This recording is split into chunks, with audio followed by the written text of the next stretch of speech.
Learn about the flexible layout feature on the NovoDS. This feature has been available for the DS 4K, but has now been enabled for the DS as well. In the NovoDS Studio, click on New Playlist. Select Flexible Layout. To get started with Flexible Layout Designer, hit the plus button. Select a field that you want to add, like media, photos, social media and more.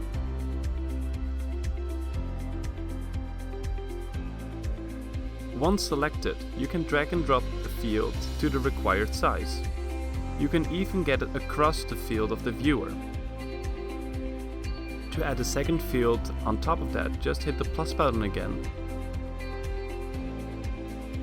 Now you can add your media, websites and more. I am choosing the Vivitek.eu website and our Twitter account. That's it, your playlist is saved with flexible layout. For more information about our services and products, please visit Vivitek.eu.